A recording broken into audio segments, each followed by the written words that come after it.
Hey everyone, my name's Daniel. This is New Note Reviews, and today I'll be reviewing Children of Bodom's new album, Hexed, released March 8th.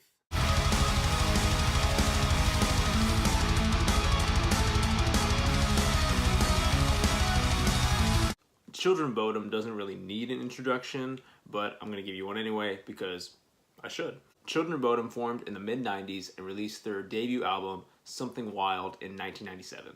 From then on, they have released several studio albums, including a few cover albums, a few live albums, and this Hexed being their 10th studio album.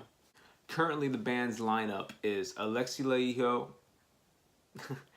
pardon me with the names, Alexi Laiho on guitar and vocals, Daniel Freyberg on guitar, Henke Blacksmith on bass, Janie,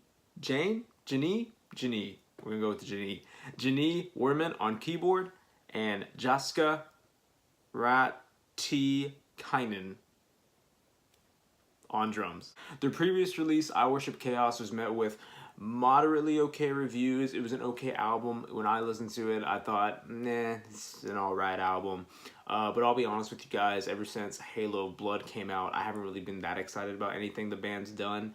When Halo Blood came out, when I listened to that album, the only thing I was really into was the song All Twisted on that album, and the title track Halo Blood was pretty good too. But other than those two tracks, I didn't really pay much attention to that album. It was okay. It was an alright album.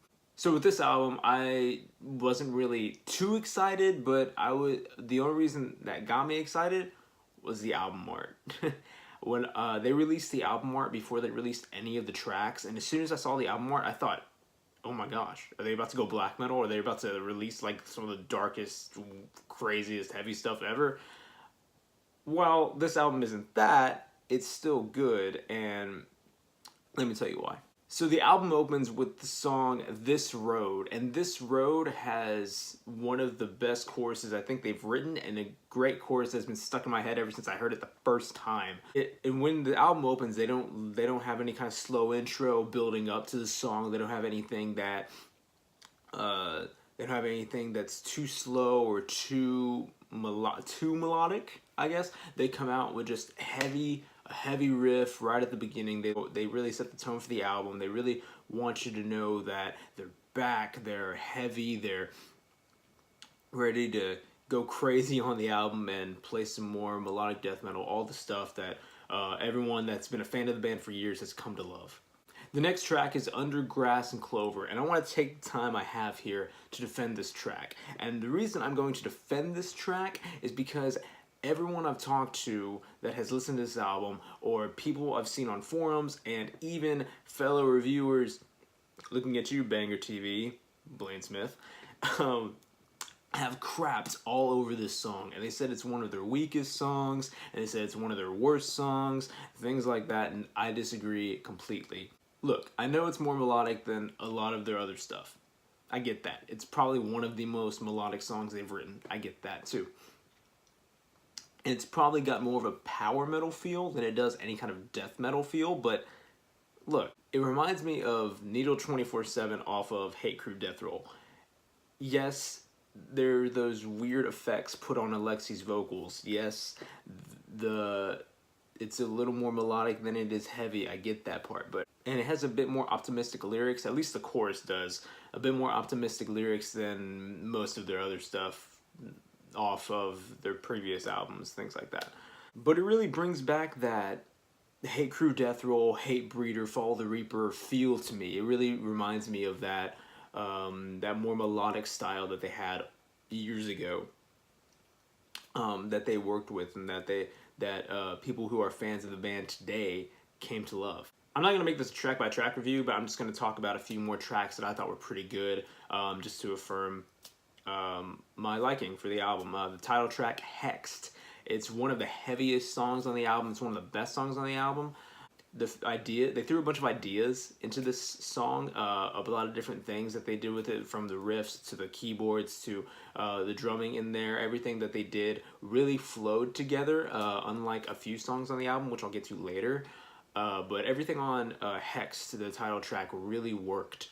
And I was very impressed with the way they did this, because they have done a few things like this in the past where they try to throw in a bunch of ideas into a track, and it comes out like a jumbled mess, kind of, to where you don't really know what they're doing. They change stuff up so quickly and drastically that it sounds kind of, like I said, a jumbled mess. It sounds like everything kind of spiraled out of control, that they couldn't come up with one cohesive idea for a song. The only thing I didn't really like about Hex, the title track, was that it ended abruptly. It just like a few songs on the album, actually. That's one complaint I have about the album, is that a few songs on the album seem like they could have kept going or had a better ending than it did, but a lot of them feel like they just cut off. Like they don't have any kind of, like the band couldn't continue for some reason, and they just stopped playing. The songs don't really suffer because of that, but a lot of their outros and their endings do. Especially Hex, because it kind of ends with this weird electronic synthesized outro as the riff and every other part of the band fade out. Which, like I said, the song is still great and it doesn't really hurt things too much, but I thought that was just kind of a weird choice for them to make. While I'm still talking about songs that I really liked on the album, Kick in the Spleen, Kick in a Spleen. I've seen two different things, so I'm going to say Kick in a Spleen because that's the one that I saw the most. It's one of the best songs they've written, I think. It is catchy, it is heavy, it is fun, it is wild, it's unrelenting, and it is just a crazy time. If you're going to listen to at least one song on this album, aside from Under Grass and Clover, which I love, but if you want a heavier style sound, listen to Kick in a Spleen. It is great. It's got a, I think it's a dumb title for a track, I'm gonna be honest with y'all, but it's a good song. Now, after all the tracks that I loved and liked, let's talk about some I didn't. We're gonna talk about Hekate's Nightmare. It's okay. It's an okay song, but it doesn't really fit into the rest of the album, in my opinion. The intro is weird. The ideas that they throw into the song, unlike the song Hexed, are kind of jumbled and scattered, and it sounds like a mess. It doesn't really work that well to me. It's a little catchy, but that's the only thing I really have to say about the song. It's not one of my favorite songs they've ever written. And I know these guys drink a lot, but I mean, this song sounds like they just went to the studio, plastered, and just kind of just made random stuff up and threw it onto a track while they were recording, and then vomited all over their instruments because they were just done with what they were doing. I don't know. I'm being too hyperbolic about it, but regardless, it's not a good track. I don't like it. It's not at all exciting. It's not at all fun. It's not at all well written, I think, but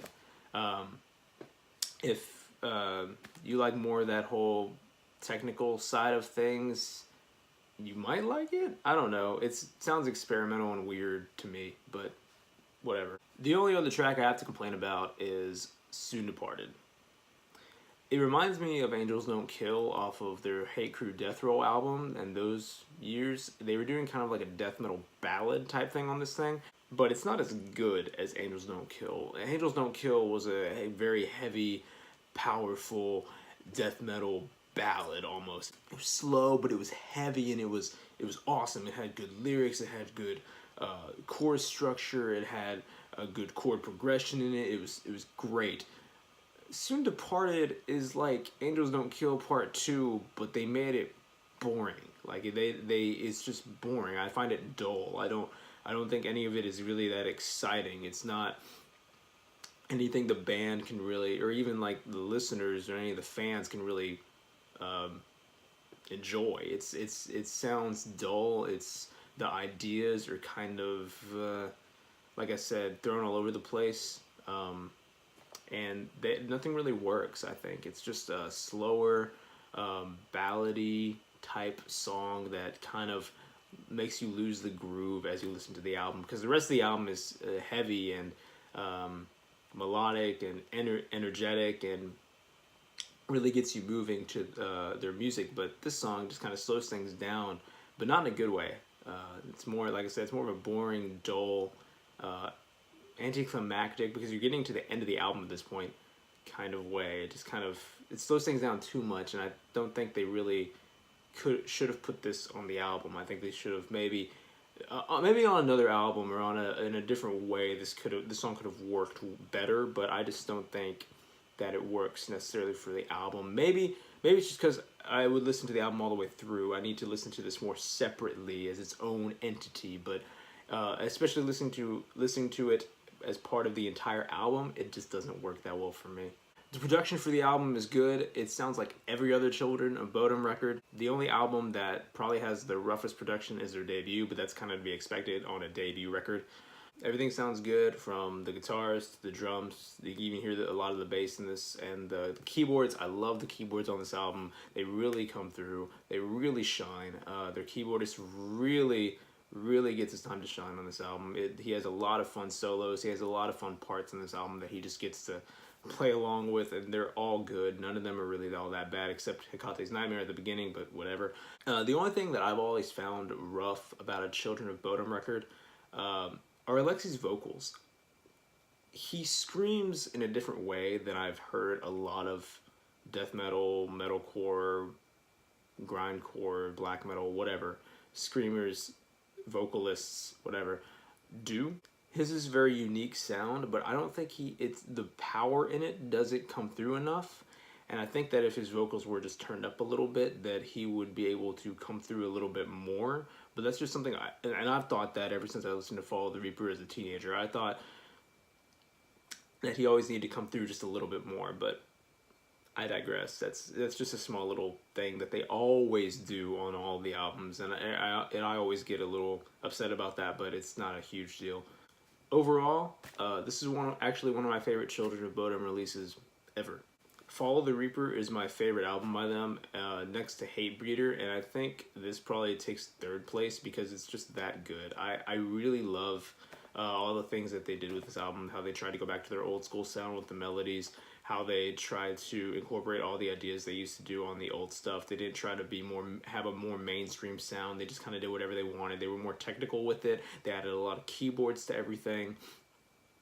And they were just dark with a lot of what they were doing instead of that whole I worship chaos, Halo of Blood type stuff. They got to more darker territory instead of just being kind of phantasmic and grandiose with their style. They just did what they're good at doing and stuck to that, except for the 2 tracks I mentioned, but those are whatever. I can forgive those tracks for the rest of the album.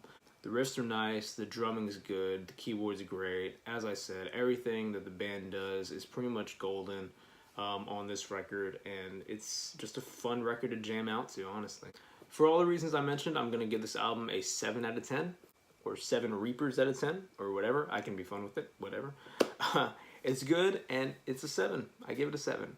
So at the end of these, not only am I here to review the album, but I'm also here to give you recommendations for what you might enjoy if you enjoy this album.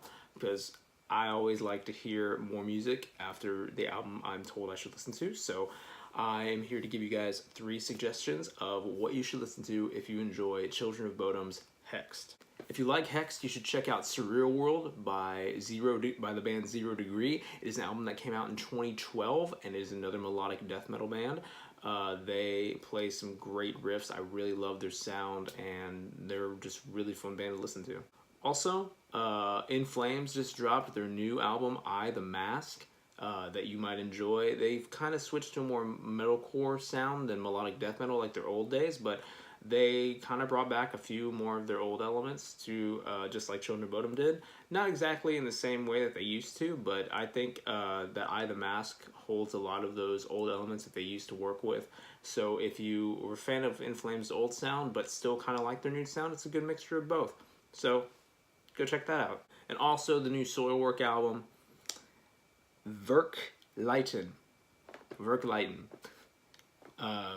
is a good record as well. You should go check that out. It's just a fun metalcore-ish, melodic death metal type album.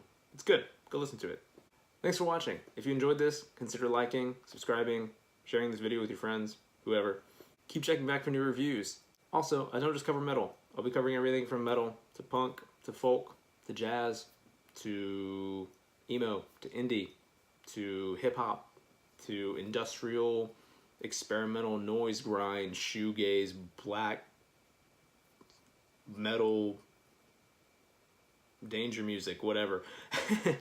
I will cover anything that's not Florida Georgia Line or mumble rap. So yeah. Anyway, I'm Daniel for New Note Reviews. I'll see you guys later. Thanks.